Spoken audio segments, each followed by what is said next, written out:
This thing I wear on my wrist says they're not poisonous. Well, how are they?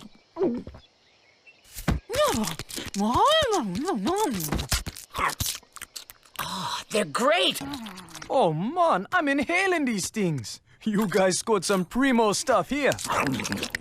They're tastier than an unguarded penguin nest. What do you call them? Hey, what's up guys? Welcome back to Binging with Babish, where this week we're taking a look at the Popplers from Futurama. Now, given that these are just unhatched Omicronian progeny, we can't be too super accurate, but they are described by Fry as fried shrimp, and by Bender as fried prawns. More on this later. First, something we can recreate accurately, the dipping sauces. First, the honey mustard, which I think you can figure out how to make. Then, for the tangy sweet and sour sauce, I'm going to combine 3 ounces of rice wine vinegar, 1 ounce of soy sauce, 2 ounces of pineapple juice, half teaspoon of crushed red pepper flakes, about 1 ounce of ketchup, and 5 ounces of granulated sugar in a small saucepan. I've also got 3 ounces of water, about 1 ounce of which I'm going to add to the mixture, tiny whisking to combine, and bringing to a simmer over medium heat. Then whisking 2 tablespoons of cornstarch into that remaining 2 ounces of water, and slowly adding to the simmering sauce, tiny whisking all the while. This is going to thicken the sauce and give it that characteristically glossy, gooey, distinctly fast food dipping sauce texture. It's a little too light, so I'm going to darken it with some extra soy sauce, bring it back to a simmer, and cook for about 1 minute until thickened. Those are the only 2 dipping sauces mentioned in the show, but I wanted to capture the honey walnut shrimp from Panda Express. So I'm combining half a cup of QP mayo with the juice of half a lemon, 2 tablespoons sweetened condensed milk, 1 tablespoon of honey, and normally this would just be tossed with shrimp and walnuts, but I'm grinding my walnuts down to a sandy texture to add to the dipping sauce so that it's an all-inclusive vehicle. So there's our trio of sauces. Now it's time to decide, shrimp or prawns. While the terms are often used interchangeably, shrimp are typically saltwater-dwelling curly little guys like this, while prawns tend to be found in freshwater, have straighter bodies, and range from being slightly bigger than shrimp to being downright lobster-like. Now, given their bite-sized nature, I think we're going with shrimp, specifically medium-small 31 to 40 shrimp like these. That is, there are 31 to 40 of them in a pound. No matter your shrimp or how you're cooking them, it's always best practice to dry brine them in a mixture of 1 tablespoon kosher salt to 1 teaspoon baking soda. Toss to combine and let these hang out in the fridge for 30 minutes to 1 hour. Next up, the breading, and I'm going to try a bunch of different methods to try to recreate that Popplers aesthetic. First, the bare bones flour and egg. A pinch of baking powder added to the flour is going to help with browning, and a pinch of salt and flour added to the eggs is going to help them beat into a more cohesive slurry. I'm going to do 2 shrimp per batch, 1 for eating, 1 for looking. Starting in the flour, making sure they're thoroughly coated, shaking off any excess, sending over to the egg. Make sure no dry patches remain, and back over to the flour. Pressing onto the shrimp to make sure that it is fully ensconced in breading. Then it's time to fry. Everybody today is going to be fried in canola oil at 375 degrees Fahrenheit. These shrimp are small and they're going to overcook very quickly, so we want to cook them very fastly, ideally between 30 seconds to 1 minute. And right off the bat, the flour and egg breading is proving to not be ideal, taking almost 3 minutes to achieve a state of golden brownedness. The shrimp aren't dry by any measure, and their texture is somewhat protected by the baking soda brine, but they are a bit bouncy and springy, bringing us to our next breading, bread, or breadcrumbs. To make our own breadcrumbs, we're crusting and cubing 4 slices of white bread, arranging the cubes on a rim baking sheet and placing in a low 200 degree Fahrenheit oven for about 2 hours or until completely dry. Allow to cool completely and process into homemade breadcrumbs. Breading similarly as before, starting with flour, then to egg, but then finishing in the crumbs. Now, because these breadcrumbs were dried out in the oven, they're already a little darker than store-bought breadcrumbs would be, which means they're going to cook more quickly, which means our shrimp are going to be juicier and tenderer, achieving a golden brown crunch in about 30 seconds. They also taste a whole lot better than store-bought breadcrumbs, which can have a kind of stale flavor to them. Next up in the breadcrumb category, panko, which, if you want to make an at-home approximation, we are this time processing the white bread while still fresh, which is going to give us a much larger textured crumb, which we're then going to dry out in the oven after being ground. Same deal, 200 degrees Fahrenheit for about 2 hours, shuffling every 30 minutes or so to make sure that they dry evenly. Now, this is not real panko, but it looks and behaves like it, with the notable exception of browning more quickly, just like our homemade breadcrumbs. We're applying them the same way, flour, then egg, then crumb, and frying for the same breathless 30 seconds. The result is an incredibly tender and juicy shrimp that's super crisp thanks to the big ol' honkin' crumbs. So now we've breaded with bread. But what about breading with non-bread, specifically coconut? I have some unsweetened shredded coconut here that I'm processing down to a finer texture. That way we don't have big old coconut curlies hanging off our shrimp. And instead of egg, this breading is going to be applied by virtue of a batter. I'm starting with 5.5 ounces of flour, 1/4 teaspoon of cayenne pepper, and 1 teaspoon of baking powder, regular size whisked until homogeneous. And then in a separate bowl for the liquid element, I'm combining half a cup of beer, 1 large egg, and a 1/4 cup of coconut milk in this recipe inspired by America's Test Kitchen. I'm also going to add the zest of 1 lime before whisking to combine and then adding the dry stuff. Whisk until just combined, it's okay if there are still a few lumps. Then my breading is going to be a 50-50 mix of panko and coconut. Toss to combine, and then here come the shrimp. First into the flour to make sure that the batter adheres to the shrimp, then into the batter, then into the breading, then into the oil. Frying once again for 30 seconds to 1 minute. As you can see, because of my quick cooking panko, I have sort of a leopard print thing going on here. But in addition to being tender, these guys were zesty, sweet, and flavorful. Next up, I thought I'd try a bare bones beer batter, combining 1 cup flour, ½ cup cornstarch, pinch of salt, and a ½ teaspoon of baking powder. Beer batter takes a while to brown, so I'm hoping that this will help speed things up. Whisk to combine and then slowly add your beer, adjusting as necessary until you get a paint-like consistency. We're doing the 2-station dipping method, going from flour to batter and straight into the fryer. Now, these guys came out pretty delicious, but they also came out pretty pale. Beer batter turns out extra crispy thanks to the cornstarch, but it has the trade-off of not browning very quickly. So long as that doesn't bother you, this is a viable option. Last up in the batter camp is tempura, which has a higher ratio of cornstarch, 2/3 of a cup to 1/3 flour, the addition of a large single egg, and instead of beer opts for 2/3 of a cup of sparkling water. Whisk both until homogeneous and combine, keeping everything cold and frying immediately. The shrimp get coated in flour, then in batter, and then straight into the fryer, also yielding some crispy strings of tenkatsu as you fry. Now this fries up lighter and crispier than beer batter, but at an even greater expense of color. I actually over-fried this one and it's still pretty pale. A delicious shrimp, no doubt, but a far cry from Popplers. As a matter of fact, in all the shrimp that we've made today, no one seems to be really fitting the bill.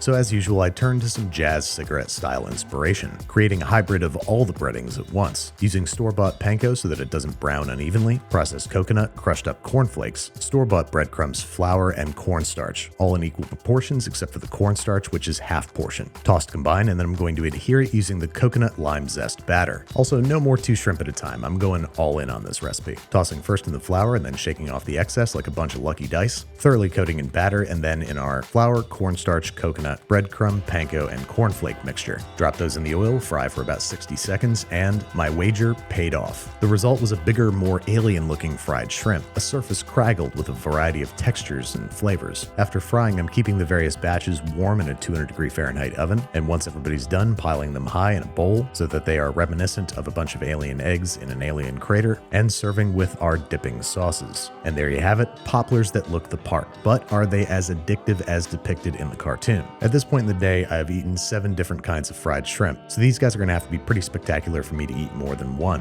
which I'm very proud to say they were. They were crunchy, crispy, juicy, flavorful. Good with the honey mustard, better with the tangy sweet and sour, but best with the honey walnut dipping sauce. It was so good, in fact, that I went on to make these shrimp my dinner for the evening, shortly followed by a New Year's resolution to stop eating fully deep-fried meals, at least more than once a day.